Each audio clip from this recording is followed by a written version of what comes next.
Thanks a lot for coming today. I think we have been mandated by the government to talk about artificial intelligence. There are a lot of questions, and questions will remain unanswered. It's also better that the questions remain unanswered in a lot of ways. And all these debates have to finally lead to some amount of understanding of AI. What is it? What is AI? Something new, or is it old, or it's something that's going to create a real impact, or it's an impact a hype, right? So many questions come in, and frankly, I should start with the disclaimer: none of us across the world has answers to many of these questions, right? Today as I took over as the chair of the Artificial Intelligence Task Force, I've been approached by many organizations saying that we have this data, we have that data. But when we say, right, it's more like an astrological prediction, right? It's very speculative. I always remembered, so when we say, okay, I have this data, now how did you collect this data? What was the basis by which you are coming out this? I say some 5,000 crores I'll get 3 trillion dollars I'll get. How do you get this data? How did you get this data? Is there a scientific basis for this? Right? Every time when we go a little deep, the second level of questioning you start, right? That's what I also tried with CMC, okay? Right? Completely it's closed. There's absolutely no answer. For example, one company approached me and said, no, we have done a lot of things. I said, okay, no, go to Shivakashi. Right? Shivakashi is a very big automation that happened 20 years before, when China came out and said, I can make matchsticks, I can make firecrackers, completely automated. We can have printing press which will work at half of your cost. Today you go to Shivakashi, I suggest when TiE can organize a trip there for people who have not seen. The best automation today in printing press exists there.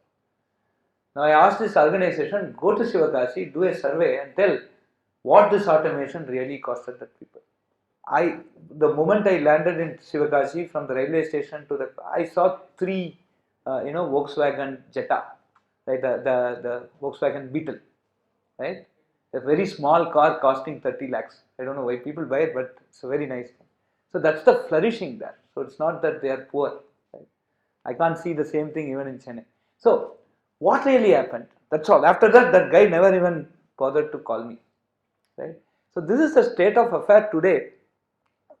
We need to be very cautious about job creation or numbers relating to wealth creation or job creation because of AI, because we frankly believe that the models by which we could arrive at these figures need to evolve leaps and bounds. We are not clear about these models. So there is a lot of uncertainty about what will happen because of AI, but at the same time, we have to go with artificial intelligence. If we are not going, we may lose the competitive edge. There can be a market fueled by artificial intelligence which can give us better products, which can give us better cost initiatives, better cost, better pricing, that we may lose.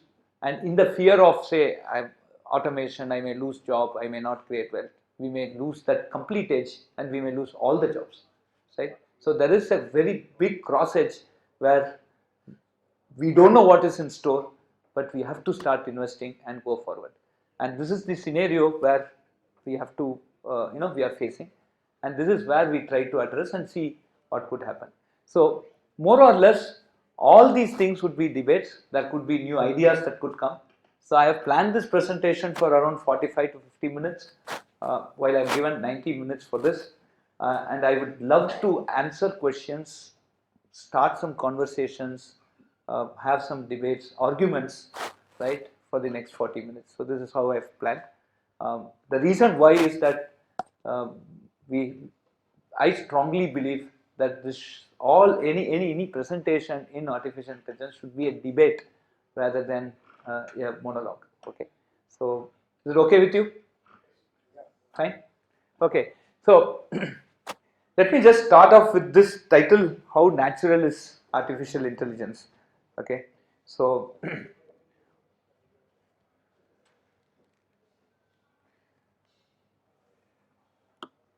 so the debate today is not about wealth creation, it's not about jobs. If we start a debate there, we will be just going around two blind men trying to describe an elephant. We will not do that. But let us now start looking at some very important question. Is AI a boon or a bane? AI can solve our day-to-day problems, right? If it solves our day-to-day problem perfectly well, it is indeed a boon. But if it creates machines that replace humans, affecting the latter's livelihood, it becomes a bane. This is precisely the two cross-edge, two orthogonal feelings that rises in every human being today when we bring in AI. So the question now comes, can machine actually replace humans? If machine cannot replace humans, right, then what is the role of the machine and what will be the role of the human, right? I think these three are basic fundamental points that we need to start debating rather than saying I will make $3 trillion if we adopt AI, right? I think if we start looking at these problems, I think we will now go much far ahead in understanding AI and its positive and negative impact on human society. You agree or disagree with me? I'm a prof, I love asking questions.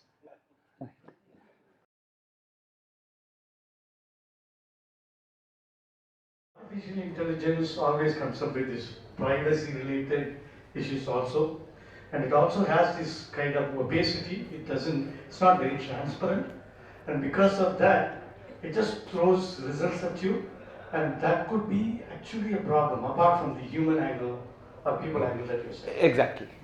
Very nice. So, when I say that it solves my human problem, day-to-day problem, and I have a system that solves a problem for me, what Mr. Murali is hinting is very, very important. What it means to solve the problem. Is it going to collect all my data? Is it going to collect all my parameters, where I live, what is my body temperature, everything to solve that problem? Will it affect my privacy? This is a very big question that needs to be answered. More than a personalized service, it is going to give me a service which involves the data of other people to come and give me a service.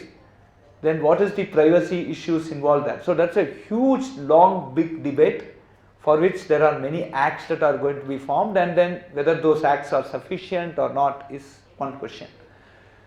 AI basically works on data, yes. Now what is the sanctity of the data, what is the integrity of the data, who owns the data, whether it can be shared, when does the data is legal, when is the data illegal, all these questions come up. So this is one very important point. The second point that you are raising is that these systems basically are not auditable in some sense. We really don't know what it is doing. So if you go into a deep learning engine, I don't know how it came to a conclusion. So whether it will be a prediction, it will be a speculation, we don't know, right? And how do we believe on this result, right? So these are all some questions that come up. Yes. So that is purely from a technical perspective. So there is a social angle to this, there is a technical angle to this. Social angle is very, very important because today I say digital India, I make credit cards, but you don't use it as an end user. The whole program fails. Correct? So the main thing is that there should be a social acceptance. And when I look at from a layman's point of view, where he doesn't understand what is privacy, what is this, you give your visiting card. 75% of all that is there in your Aadhaar card is there in your visiting card. Do you agree or disagree?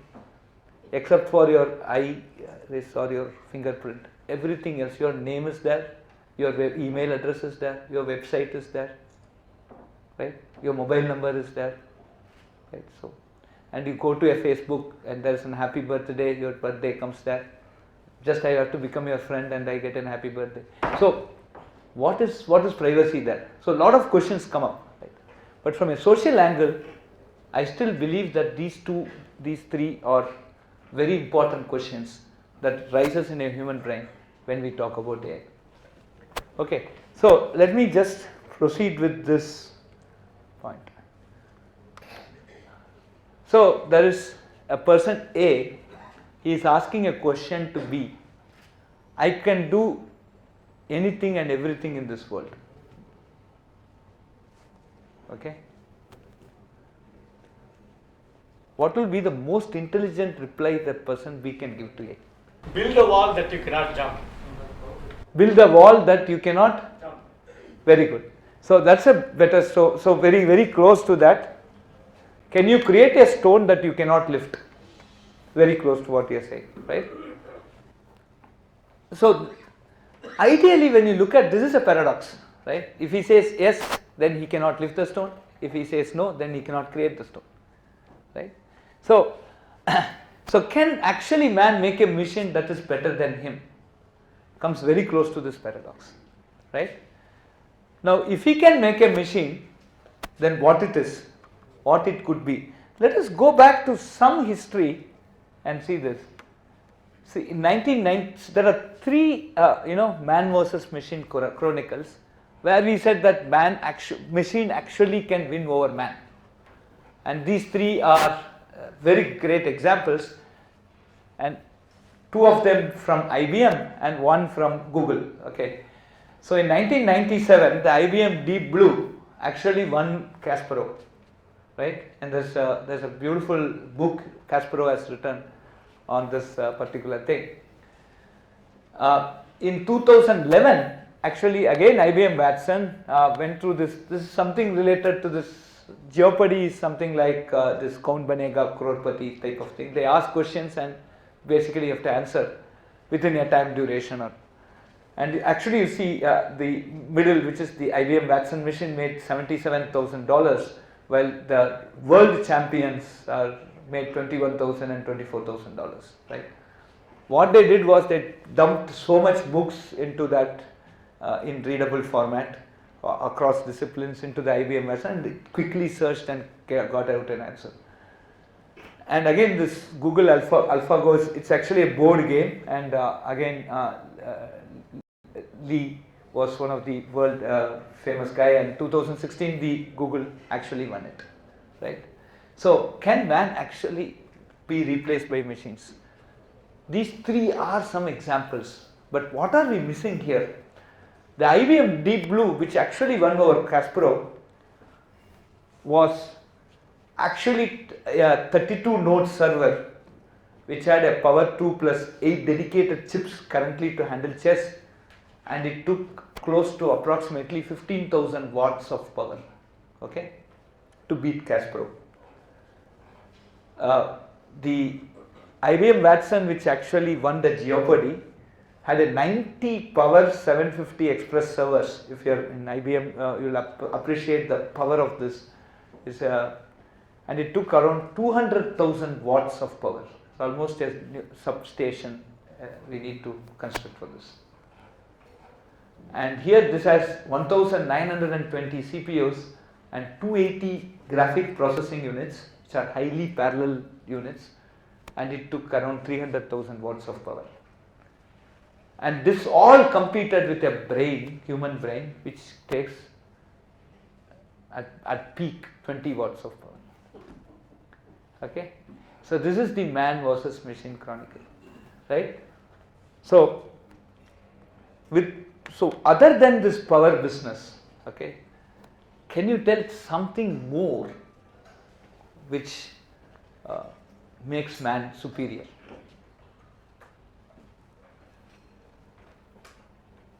Based on just these three examples, still can you say something which could make man much superior? Huh? You can do all. Right? Can you refine that answer? It's not specific to one problem. You can solve it. Specific to one problem. Can you tell more about that problem? All these three problems. Mike. What are yes? Unpredictable. These problems are. No. Man's thinking is unpredictable. The machine will think according to its programming only. Right? So, yeah, you're all getting to answer, but can we get, Man does not work on predefined algorithms. Okay, so what are these? Lot of training involved, lot of data fed into. Same thing here also, right? Those two guys would have spent their lifetime learning books, all unrelated books, because the Jeopardy actually asks questions across from anything between cattle to cow, buffalo to supercomputer. So he can knowingly make mistake. Huh? He can knowingly make mistake. Who can knowingly make? Man. Ah. He can make mistake. You make a mistake without your. What do you mean knowingly make mistake? Intentionally making mistake. Intentionally make a mistake. For what? You say you're talking about lying. Man can lie. Huh? Machine is not completely But here if you lie, you lose. Right? mistake. Yes. It can't make ethical decisions. Example is the movie Robo. Rajnikant's Chetty says go save the lady where the apartment is burning, go save her. Okay. So, She's having a bath. correct. It can't make the decision. Sure. So the main thing is that all the three problems that we have stated here are highly structured problems with well-defined unambiguous rules, right? There is absolutely no ambiguity in the way the problem has been described to the system, right? But the moment we have ambiguity, right? The moment we have rules and regulations that are ambiguous, then it becomes highly impossible for a computer to win over mankind. For example, two instances, can you tell me where ambiguity makes a lot of business?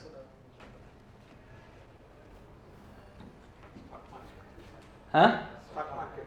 Government regulation. So you say about the regulation, but who cashes on it? Lawyers. Lawyers and not lawyers, chartered accountants. Okay, right? The law is written. No, the point is we can't blame the law. We can't blame this thing. But there is interpretations that come up, multiple interpretations that come up, and that is where essentially these type of intelligence will grossly fail, where man can easily. So can I have a judge who can basically, can I have a robo as a judge? In my opinion, not in this century, of course, right? Unless the laws become so unambiguous, right? So this is the man versus machine. So can machine basically replace man? It is absolutely impossible, right? So if machine cannot replace man, then why are we worried about artificial intelligence, right? Huh? So why are we worried about artificial? Why there is so hue and cry saying it will remove off jobs? Suddenly yesterday I saw some report saying 3 million jobs will go. It's all like Tenali Raman story. I hope all of you know this Tenali Raman story, right? Tenali Raman, the king actually asked Tenali Raman to count the number of crows, and he said, if it less or more, I will kill you. Yeah, 55,335. Then he said, what if I count and get one more? It flew after I counted. Flew in from the other country after I counted. Less and flew out after I counted. So I am correct. Okay. So this is all speculation. Now why are we worried about it? Yes, sir, please. I think the machines can replace skills. So the man's skills versus machine skills is in the question here. That's where the fear comes, I think. Okay. So can you be more specific on skills?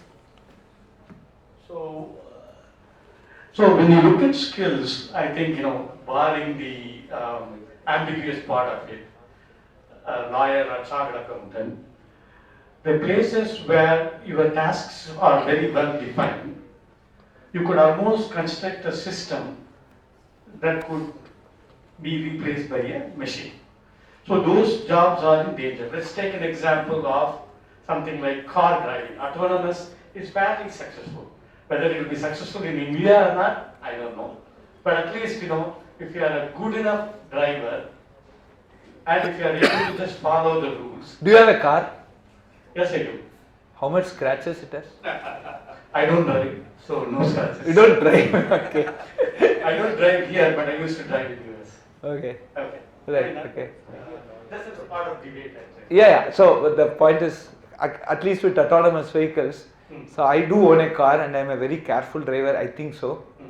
On an average, I have 4 to 5 scratches. Okay. So the point is. Good point. I mean, the autonomous driving is probably not about not having a scratch, but it's about following the rules, right? And you are always being right about it in following the rules, and you can always audit and make sure that you haven't violated the rules. Those are benefits, I think, of this artificial intelligence. Right. So it can be a semi-autonomous driving, something like that. Okay. So I have an autonomous driving car with a driver. Okay. I'm just Okay. kidding. Then, okay. So why are drivers? So let me just ask you a question. Who are all the? Please sit down, sir. Who are all the most irritable people that you have met? Right. Morning we are leaving. Right. Ayo, let's get out. Like who are those guys? Irritable guys whom we have left in. Auto rickshaw drivers. Okay. Boy, why is auto rickshaw driver? Tell me some names, please. Sir, please talk. I just want all of you to talk. I'm interested in a debate. I'm calling you for that. Right? Auto rickshaw driver, then. You keep honking. Right, okay. Then, can you tell me? People who ask a lot of questions.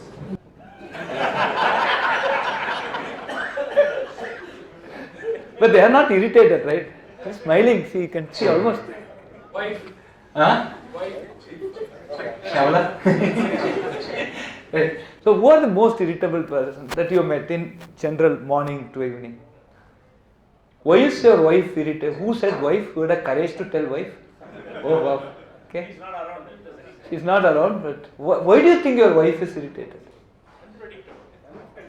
No, I'm talking about irritability. Right? Any other examples? Somebody who skips the commuters, those who travel, commuters. Okay, so policeman, morning you go to a police station, you get a warm welcome.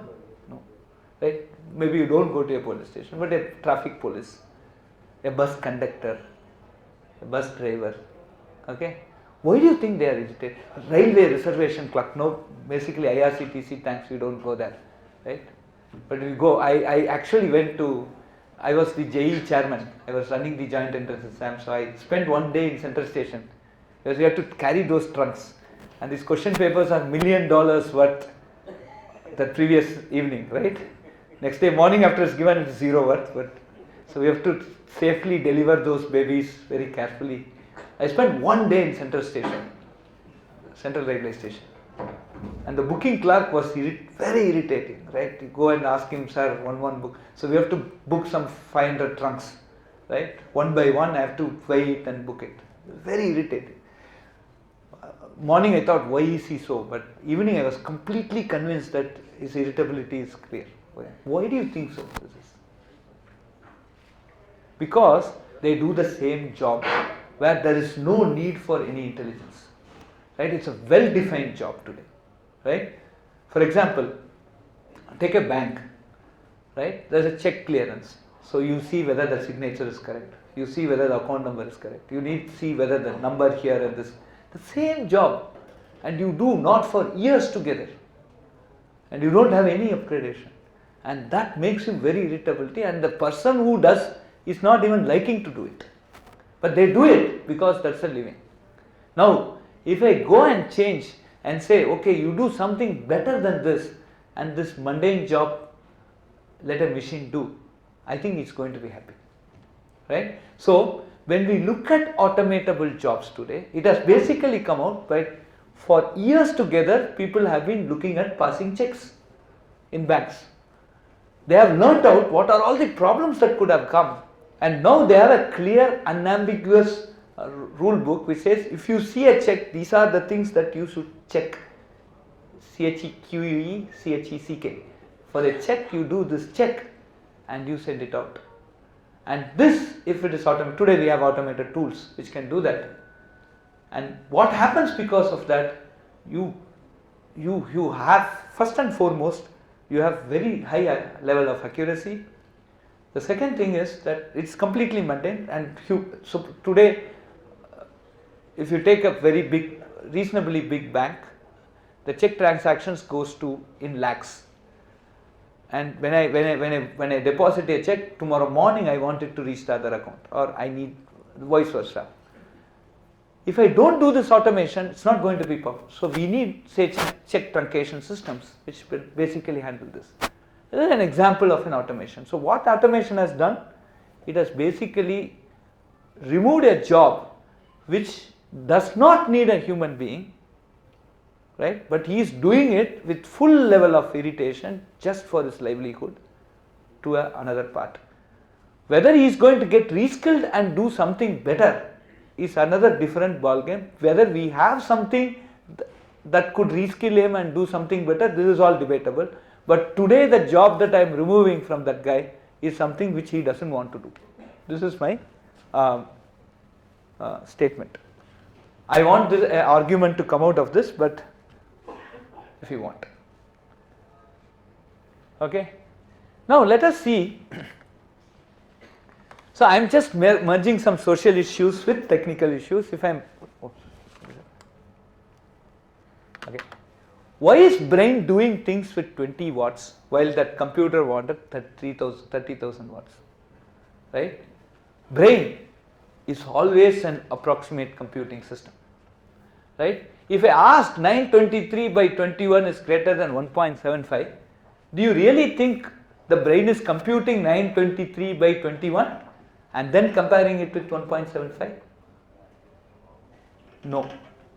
It never does any mathematics here. It just says like 21 into 2 is 42 and 923 is much greater than 42. So 923 by 21 is not greater than 1.75. So it doesn't do that computation at all. But now 923 by 21 is not greater than 1.75. But if I ask 923 by 21 is greater than 45, then it does some amount of computation.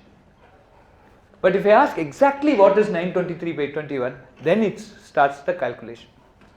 Okay. So as my question becomes more and more tougher, right, my brain adapts itself and starts more and more computing. If my question is easy, it just answers that question very quickly, right?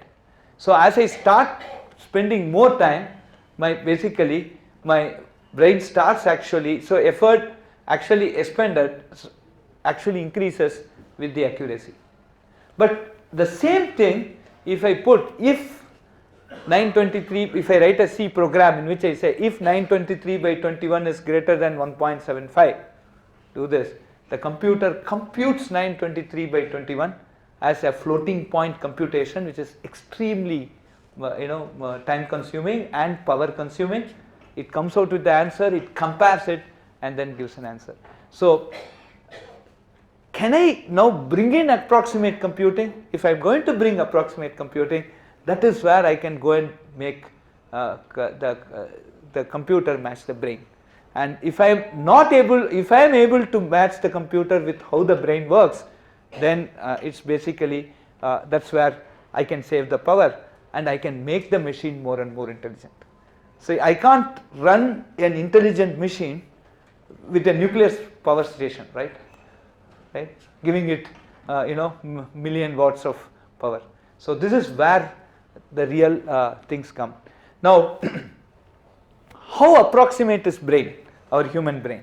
Now I have another debate here. I will request the person who is looking at WhatsApp to please read this for me. Read it. Give him a mic, please.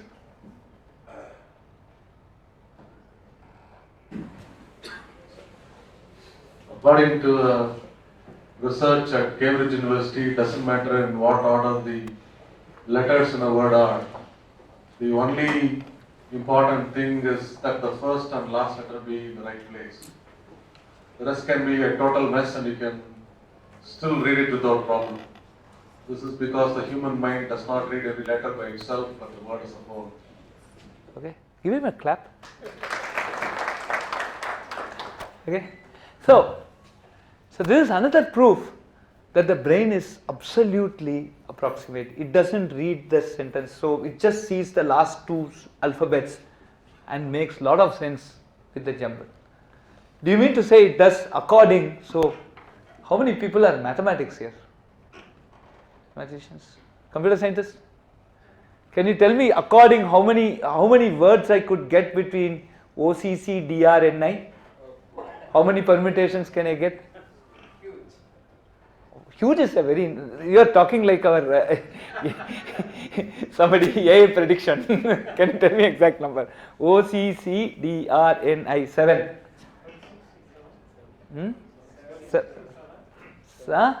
7 factorial by 2 factorial because C repeats, right? So, okay. So that's a. Do you mean to say the brain actually does all this computing and get this according word? No, and he has finished this in half a minute. He didn't even stumble. The first few words he took a little larger time, but as he started going down, he's actually read it very fast, as if you're reading it. Right? Did you notice that? Right? So your brain gets quickly adapted to spelling mistakes too.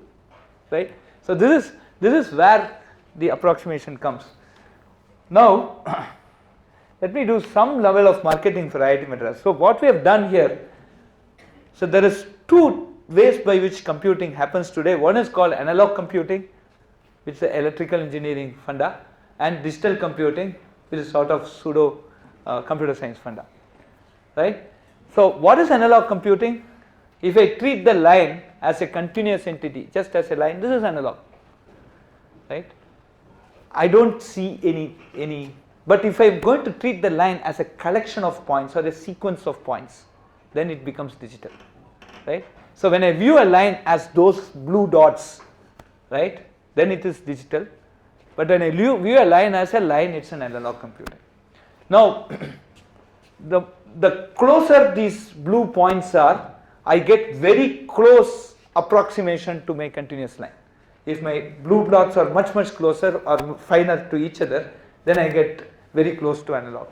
And this is the big field of digital signal processing, where you do an analog to digital conversion and do a lot of work. We have some research that we have done based on oscillators, etc., where if I am going to handle a problem like sorting, right, for example, as an analog problem, I could get something like 15 times less power than an equivalent digital problem with 1500 times reduction in area, right? So my brain is just inside. The IBM Watson was 2 big halls of this in the Jeopardy that I said, right? So there is a big area and a big power consumption, while I have a very small area and minuscule. So one of my big claim here is that brain is still analog, it is not digital. And today when we start modeling things in artificial intelligence today, this is all you talk about big data and all these things, this is still very much in the digital field. If I am able to bring in artificial intelligence concept by doing analog computing, right, I may match the human brain, right? This is my conjecture, and I am trying to work on this. This is my very passionate area of research. But we did have a very interesting paper just got published last month on how modeling certain problems like sorting a sequence, etc., as an analog problem gives a very much less reduction in power, very large reduction in power and a large reduction in area, right? So today's effort, so coming back to the context, today's effort about artificial intelligence is all about digital computing. And if that's the case, again, can we make a machine that will replace a human is a big question that we need to answer.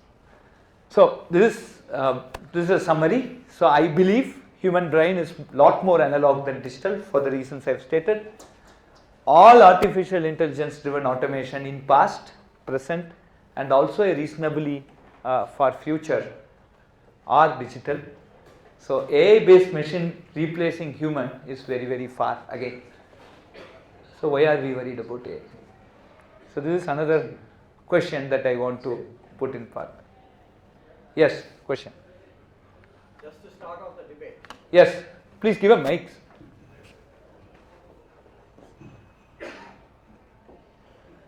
Please introduce yourself.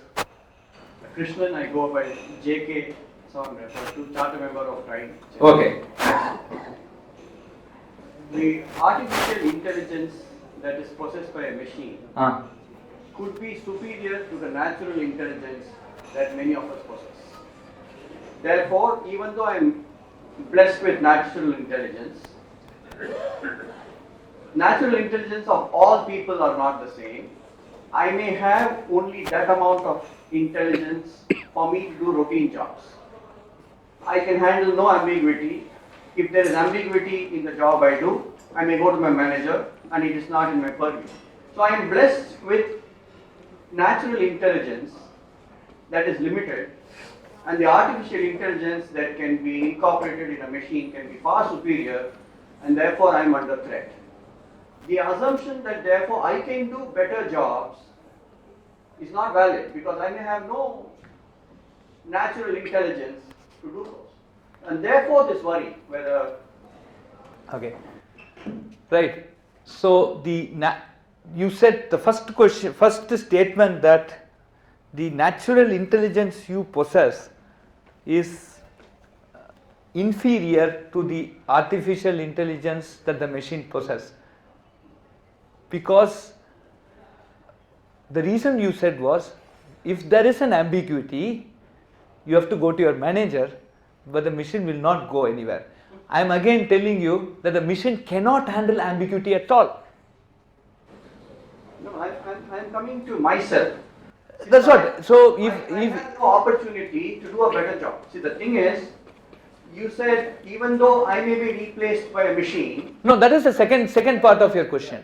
Even coming to here, as a machine with digital electronics today, I cannot handle. See, the computer programming language is a completely unambiguous language, right? A system today cannot handle ambiguity at all. Actually, sorry to interrupt. My name is Balasubramanian. Yeah. We are talking about ambiguity. Yes. See, in the legal area also, Yes. there are so many judgments passed at the lower court, Yes. which is appealed at the Supreme Court, Yes. and those judgments has been reversed Yes. because of the ambiguity judge had, and his perspective. Not necessarily ambiguity, but anyway. Yeah, his perspective is interpretation, Right. because interpretation comes because of the ambiguity. Sure. So it has been a challenge in the higher courts, and it has been. Exactly. Now that is number one. Number two, coming to the rules, Uh, there is no rule which is static. uh, Rules, even GST recently, getting modified again. sure. Just within a year. Yes. So which means that it's not that machine cannot handle ambiguity. Yeah. Probably maturity level is different, Okay. but ambiguity still it can handle. So how is your example actually related to machine at all? That's what I'm coming to. For instance, that is the reason I took the legal example, which sometime back you were talking about. Yes, exactly. Right? So machine can also be doing its job, reading the law book. For instance, in US, everything goes by book. If you do this actions, you are penalized. You don't see that whether human values, all those things. If you get into a car crash, the car is on the other side of the line. Even though it is not your mistake, you will be penalized. Correct? okay. Correct. That is a rudimentary rules kind of thing. But there is Can that there is- be handled by the machine? there is no intelligence here. It, It's just the data and interpretation of data. yeah, that is one level. Right.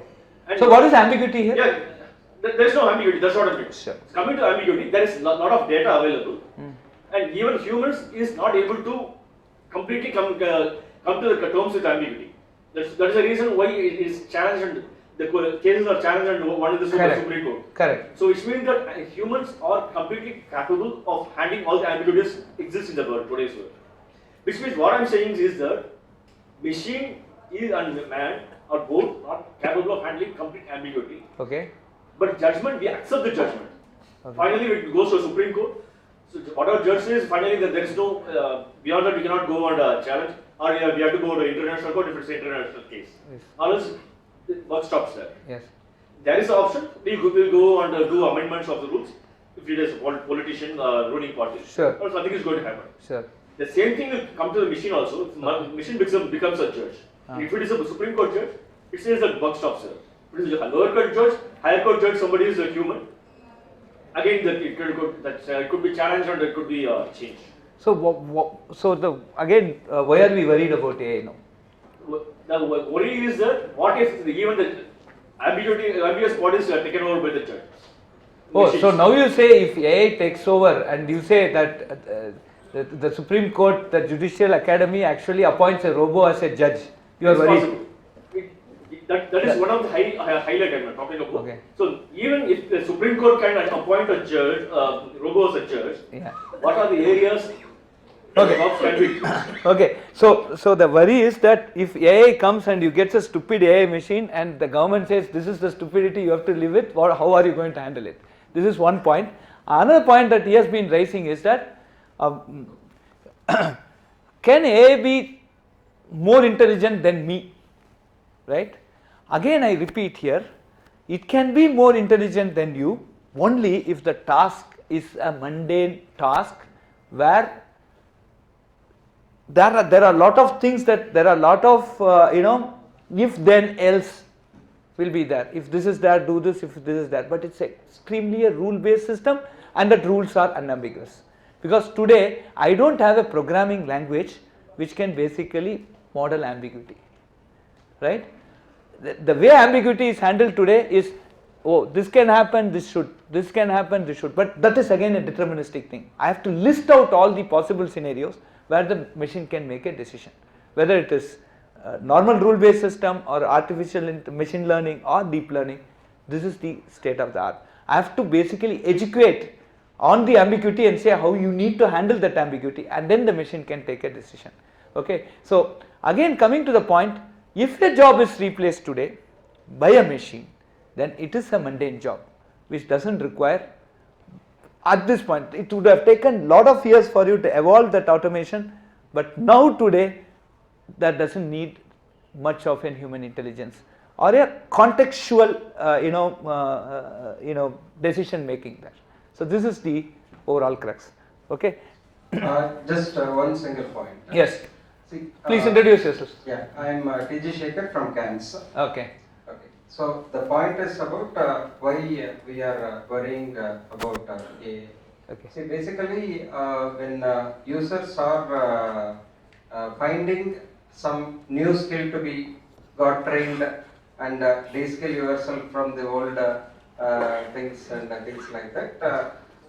If it is the new skill is something similar, quickly learnable and things like that, you may not get highly monetized for it.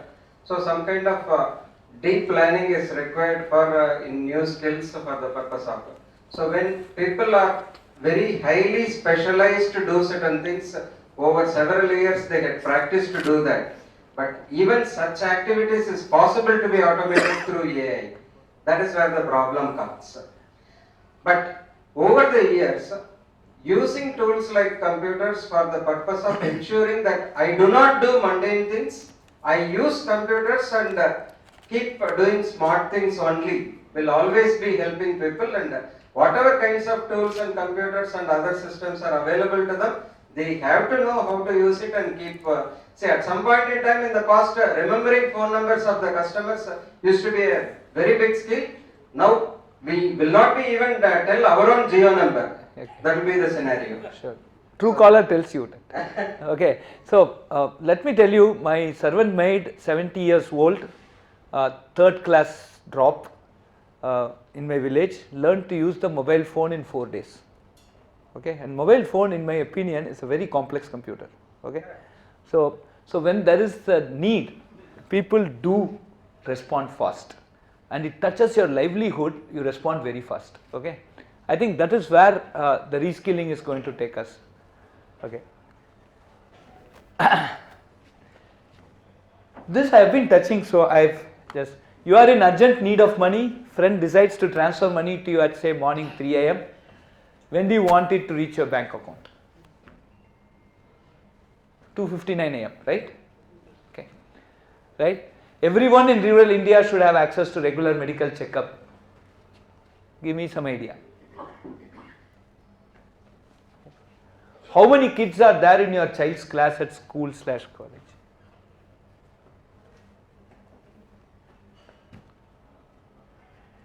How many of you have kids going to school? How many students are there? Shamla, when you joined IIT, how many people were there in your class? 60. Today, how many are there in Ravi sir?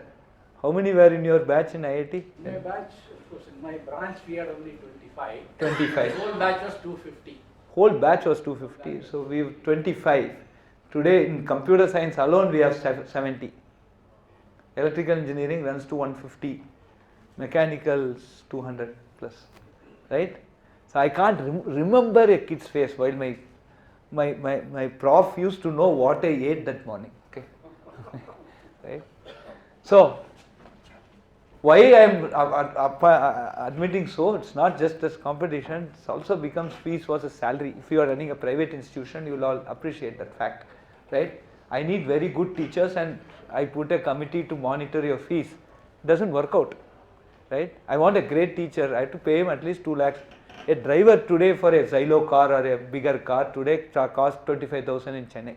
Servant maid for just cleaning the floor is 3,000 rupees. Washing the clothes another 3,000 rupees. Now you say, now we are getting some, I'll give you 10,000 for doing PhD research, nobody will come, right? So that is where we stand today, right? So all these things, these are very important questions. Today automation will help, right? We are working on a project at IIT Madras, I think just got funding, tomorrow you will get in your alumni association's news. So we are working on automating breast cancer detection using thermal camera imaging. Mammogram costs 7,000 rupees. This thermal camera will cost you 100 rupees if you want to maintain. If you do it as a CSR, 5 rupees, 10 rupees, you can do a breast cancer screening. So what you have put is a thermal camera, and we just take the patient inside, or take anybody who wants to scan inside, keep them in a air conditioned room for 5-10 minutes, bring the temperature to normal, make them sleep, the breast hangs down, camera takes a photograph of thermal imaging, we just see the thermal map and say there is an incidence of breast cancer or not. This has been successful, right? We have done the first, again, one of our alumnus funded, and then we did it, right? Today, we are taking it to the next stage. We are working with Patterson Cancer Center to get it down.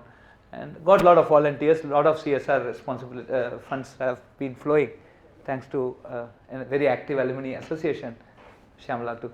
Okay, so the point is, a mammogram cost 8,000 rupees, right? I am now talking about 10 rupees, right?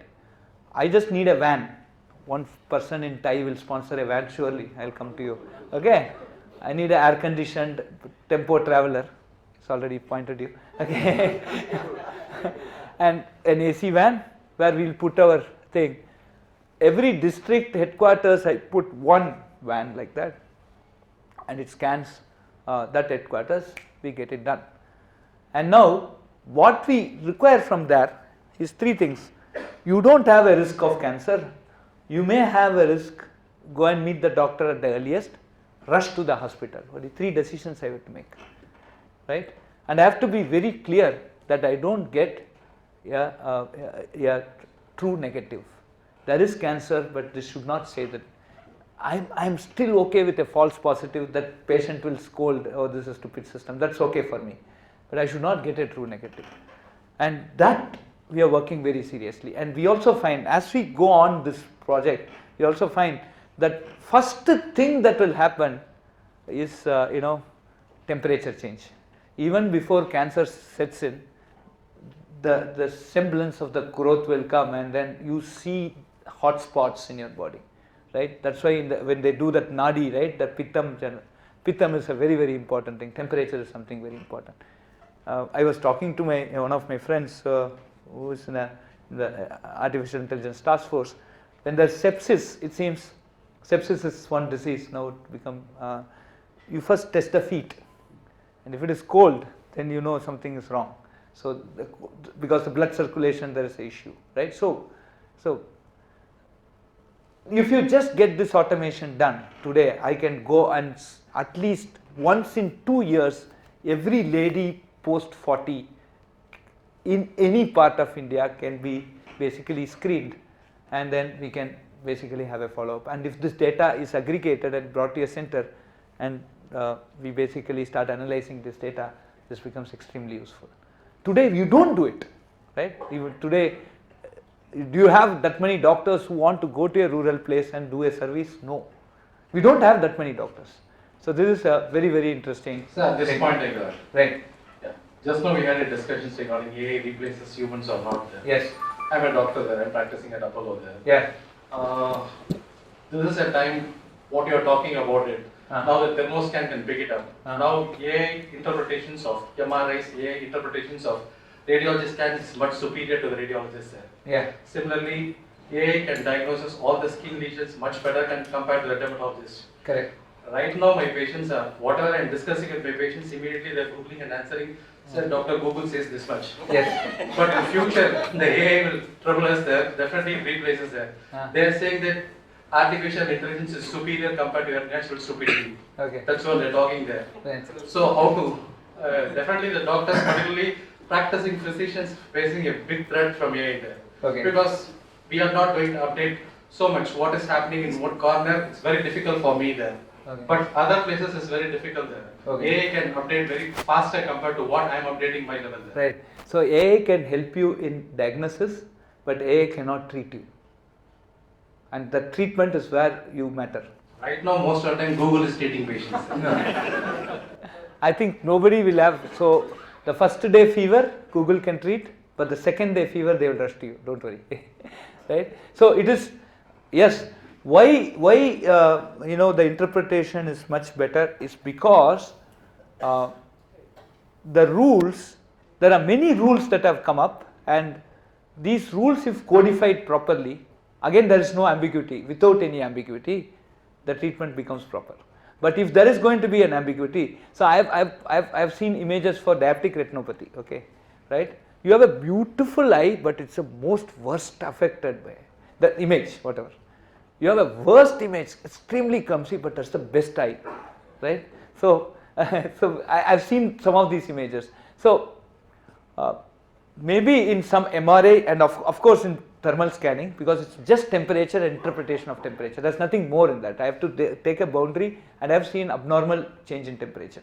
But if it goes beyond that, for example, you are a general physician, or you're a specialist.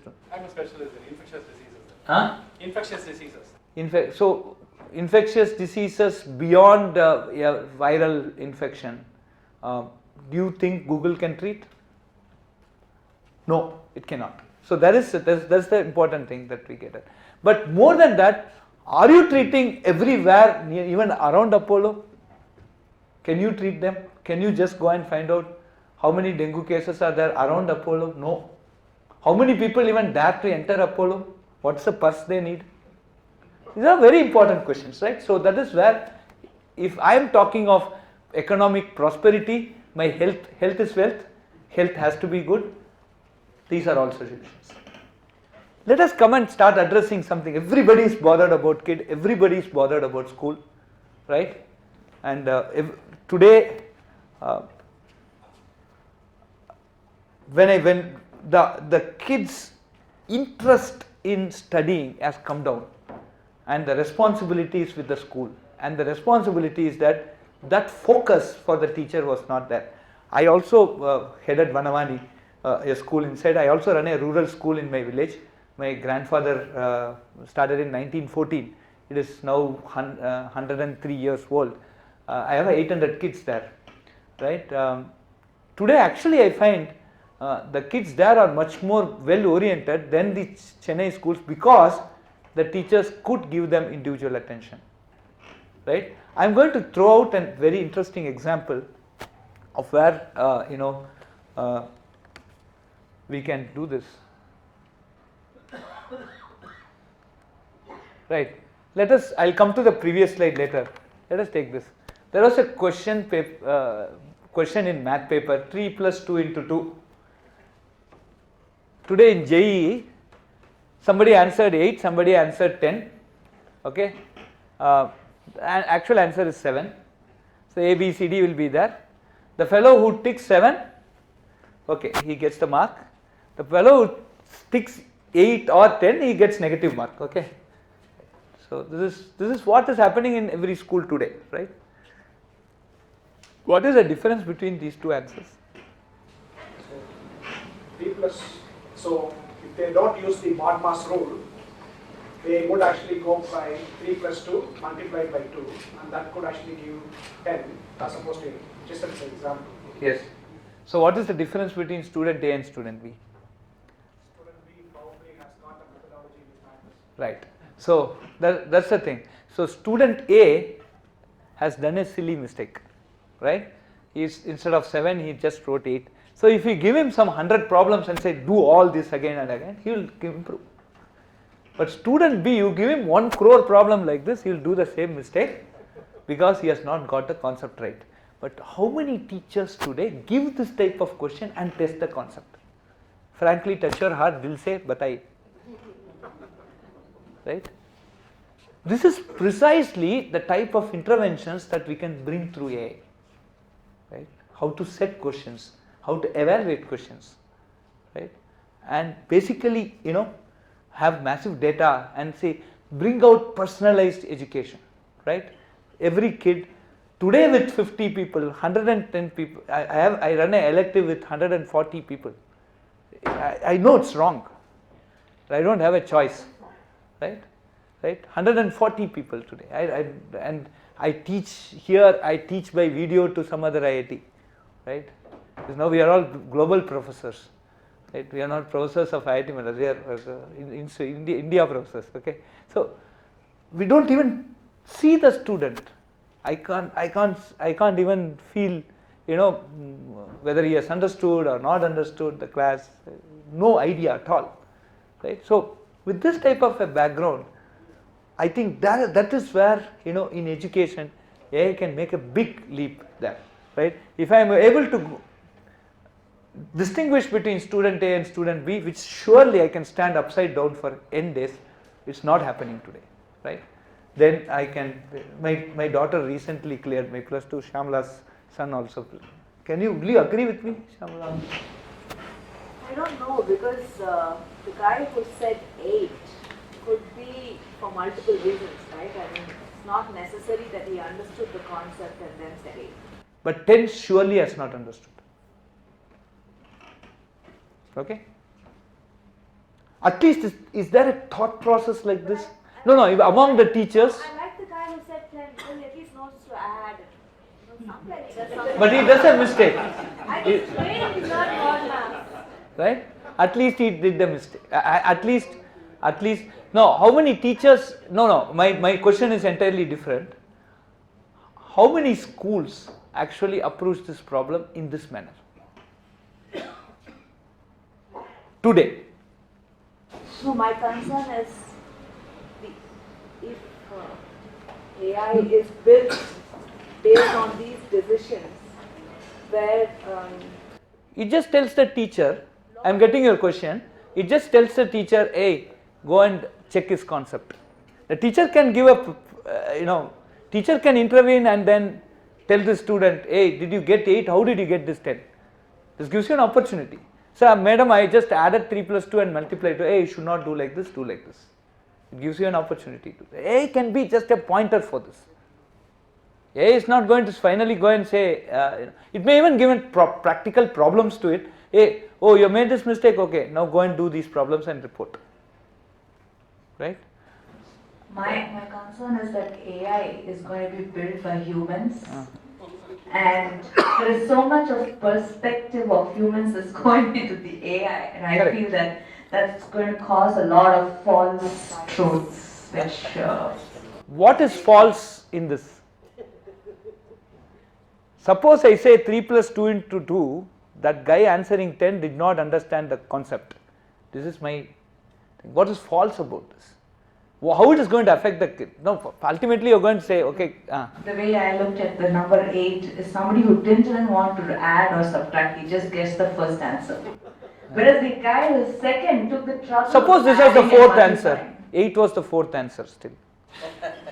No, I'm just saying that it's Right. a perspective that gets built into these AI machines, which could be dangerous for us. So what is dangerous? So what will the AI machine do after this? Suppose you are coding. Now you are a coder. The dangerous part is that AI is getting built by humans. No, in this context, let us take this context. What would be the next step of a AI machine? One thing is it can go and tell the student, hey, this guy is doing a silly mistake, check him on silly mistakes. And this guy is doing a conceptual error, check him on conceptual error. That's very safe. Then it's up to the teacher to do it. Suppose some next step the AI takes and before going to the teacher, what would be the next step it will take here? Can you imagine and tell me? It will give you some 100 problems on just silly mistakes, or it can give you 100 problems on this and check it out. But ultimately it will go to a teacher and say, this is a problem. Today, do you have a mechanism for doing it? No.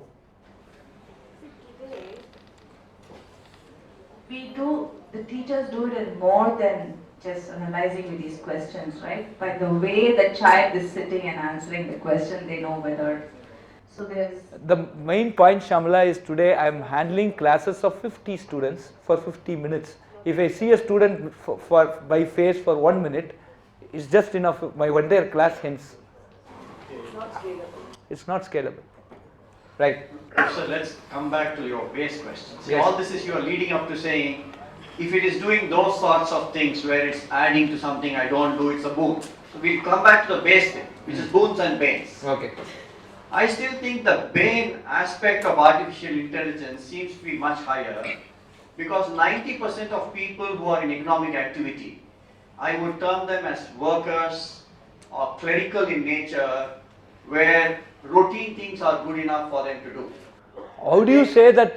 How do you arrive at this figure? Being in corporate, for example, in the pyramid structure that we have in lots of organizations, I know a friend of mine who's running a BPO operation. I can see that all his 300 people can be replaced by AI because they do the same routine thing to process something. So how much is the population in BPO? What is your estimate? No, leave out the BPO. My thing from a corporate experience, only 10% are in responsibilities where they need to deal with ambiguity to perform something. 90% are in the worker, clerical sort of category. If you can give me a scientific basis or an empirical basis for your argument, I will be extremely happy to take it. So without debating on whether it's 90 or 80 or 70 professors. No, that really matters. No, even if I say it is 10%, you must accept that there are workers and clerical. Yes, 10% of. It will not be 10%. You look at any organization, you look at a factory, there will Can be. TiE, I get your point. Can TiE as an organization get us a survey of this? How many people are doing mundane jobs in an organization? You have representation across different, you have a doctor, you have different people of this, right? Can you do that? This is very important, right? Right? Yes or no? TiE senior members.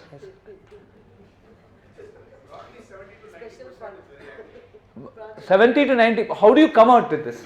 You please, if you take an organization, okay, mechanical engineering, okay, I thought mechanical jobs, okay, sorry, okay, right. So that's very important. So manufacturing is a very, very important domain where people say automation can. But can you, if you head an operation or head an organization, or we are within an organization, can you look at the profile of the people?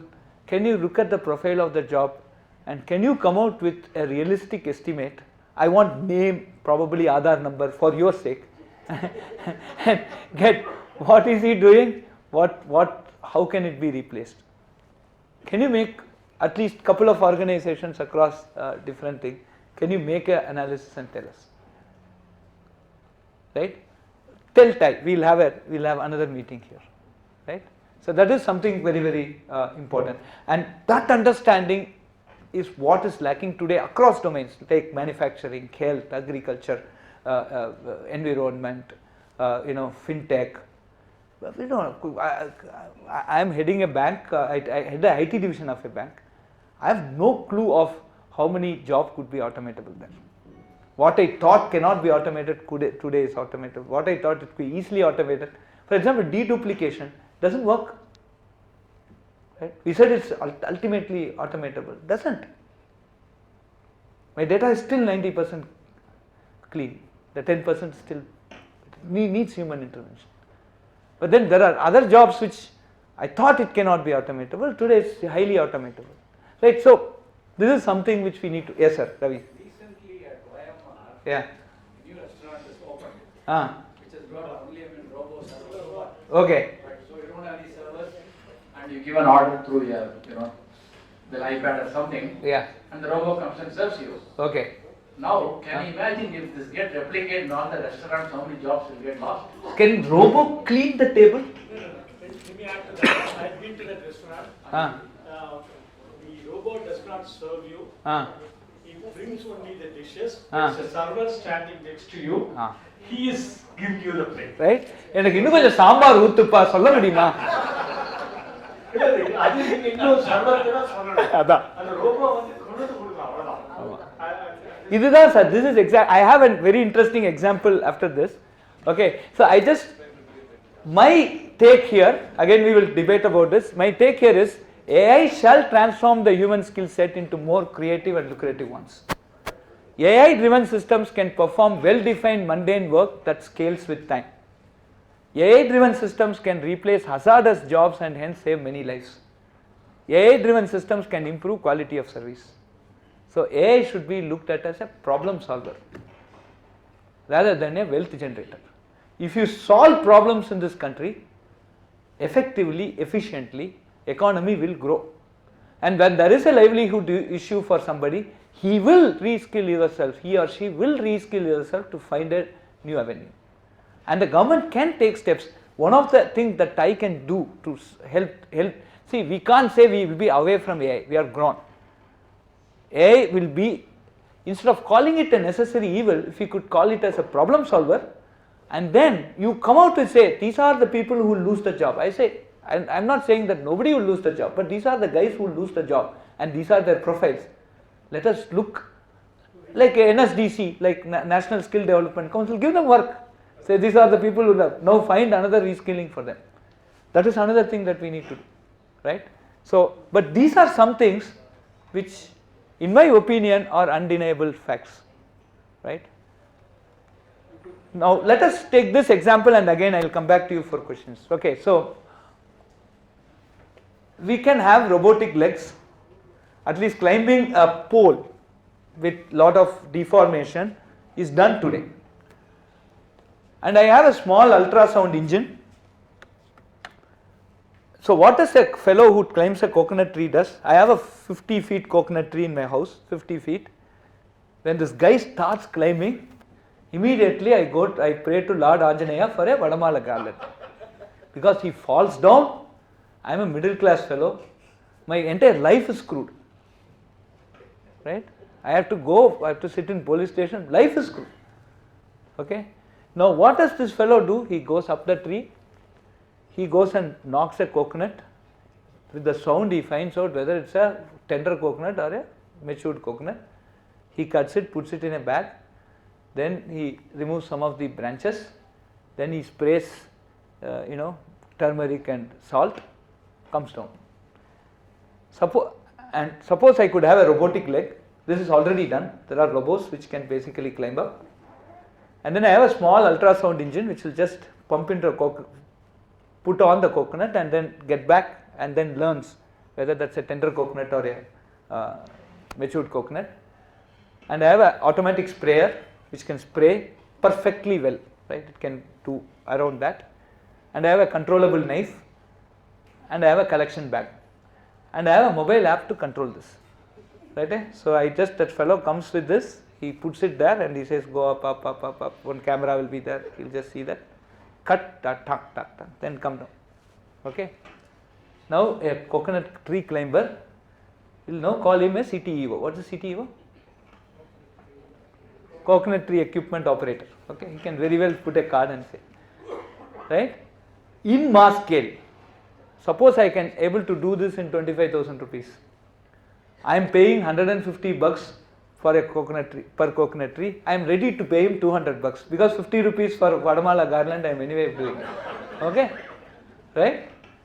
Now I am doing it for 200 rupees. I can basically get this done with say 100 trees or 200 trees he makes the cost. The government can give subsidy also. So there are hazardous job which we can basically replace. Okay, but then every machine that is operated also needs a human who will claim, who will bring it and claim. Robo cannot walk from some place, and so he has to fit it, he has to operate it, but then his job becomes less hazardous. This is an example I just imagine could be one where the skill set is changed. He knows he is now basically trying to climb a coconut tree, make a robo climb a coconut tree. His now skill set is not climbing the coconut tree, but to make a machine climb a coconut tree and operate it, right? So when we look at domains, we have things like early detection of breast cancer. Today mammogram cannot do it. Doctor can justify on that. Can a mammogram find early detection? No, right? But temperature variations, now we can say that early temperature variations happen at least 6 months before the cancer sets in. This is now a conjecture. I don't know whether it can be proved. Diabetic retinopathy, cataract. There is Chronix.ai, Chironics.ai, which basically has mass screening of cataract, which is very, very important because cataract beyond some stage can become very detrimental to retina. Doctor can justify my statement, right? So early detection of cataract is something. In the case of education, I just talked about this personalized learning environment. On the environment side, we can talk about predicting air pollution, which is done now, right? Actually, Brazil has a very nice case study of prediction. China has one very nice case study.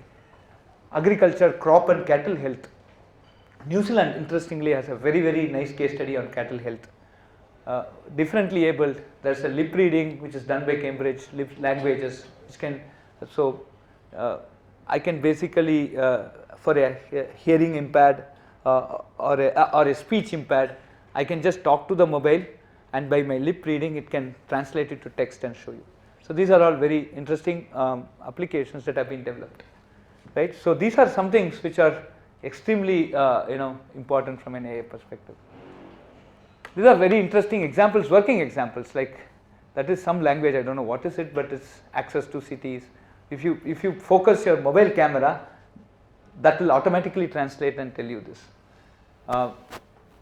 That is basically you get something very close to a close. You go to a place, you take a photograph, then Google comes and tells you what is that place, what is the importance of that place. That's what you see. This is an ambitious Google Glass thing where you just see a person, you don't know, but Google will tell you who is that person and you go and handshake with him. So these are some ambitious projects that have brought up. But all these things needs a lot of communication infrastructure, a lot of computation that needs to happen. And the computation cannot happen on your devices. Like if I want to put the entire translator on your device, will it be possible? How much memory it will take, how much power it will take, these are all questions. So whether it should be in a cloud, it should be, so there are a lot of technical issues. Once you have such a type of applications defined, there are a lot of technical issues that need to come up. But these are all manifestations of AI. And this is very important for a customer relation. Where you could go to a completely unknown place and he says, this welcome, and so I don't eat onion and garlic, so he just gives me a food without onion and garlic. I'll be extremely happy to do that, right? So these are very interesting examples. So AI systems, initially it is not something new, right? 20 years before, my washing machine will rotate for 15 minutes if I have put half. If I put full, it will rotate for 60 minutes, right? It was intelligent in that way, right? It took the weight of it and then it decided on how much it should weigh. So, so the initial AI systems were rule based. There was no data available. On the current context, it just sees if this is what is available, make this decision and do it. If this is what is not available, do this, right? So it was all completely rule based. There was no previous history nor past nor future, but it just took the current context and this. An interesting example is this washing machine. But then came machine learning, where you basically train with patterns and then you tell them that if this is the pattern you see, this is the answer. And then you go and deploy it, and wherever it sees this pattern, it gives you this answer, right? But what is deep learning? It does machine learning, but also when it makes mistakes, right, while deployment, it automatically learns the mistakes when pointed out, right? And so the main issue is deep learning. Today, the entire machine learning and deep learning has come up very big today because I have a facility to collect data, store data, process data and give answers fast. This type of an infrastructure did not exist say 10 years before, and that's why AI and machine learning did not come, right? My basic raw capability of handling data is the game changer here. And then there were architectural things like graphics processing unit, the GPUs. You might have heard these words, and if you are not in the CS or electrical profession, but it's quite common in the CS profession. So you have these GPUs and type of architecture which can quickly process a lot of data. And today a mobile phone can store close to 100 gigabytes. It's very common today. Right? So with this type of infrastructure, building machine learning and deep learning have. So that's the thing. So AI is nothing new. AI has existed in the past. It's currently existing. It will exist in future. But the way AI systems have developed from rule-based to machine learning to deep learning is basically because of the availability of the compute and the storage infrastructure, right? Right. So with this, I believe that AI will do a lot of good.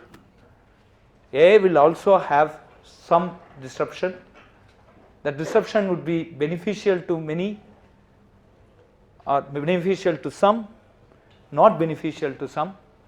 I don't want to even say many, or I don't want to quantify because we don't know how to quantify. We cannot live without AI.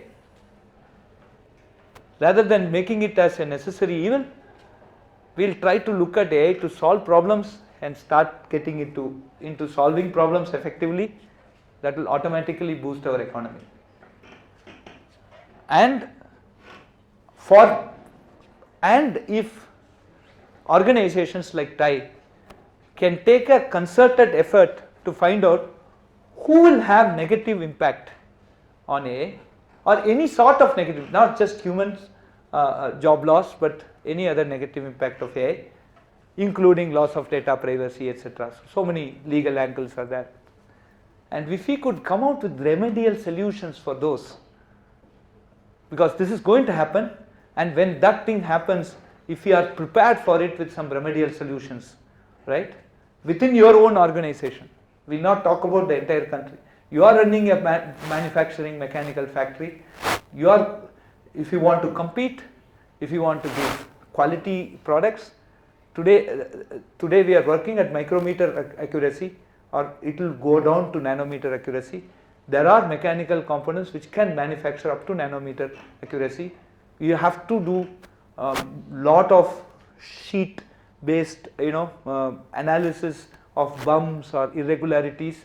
Lot of things today has to be automated, and there should be an interpretation from an AI engine which says that this type of bump is okay, this is not okay. So if you just look at manufacturing today, there are a lot of interventions, and there needs a quick delivery also, because today the market requirements are high. Now if you look at all these things, you cannot run away from automation. You have to come to automation. But by that automation, if you can identify a list of individuals who will be negatively impacted, and you find a remedy for it, That's the good thing, and that's the way we can progress on this. Okay, and this is my take on AI. Thank you very much for this opportunity.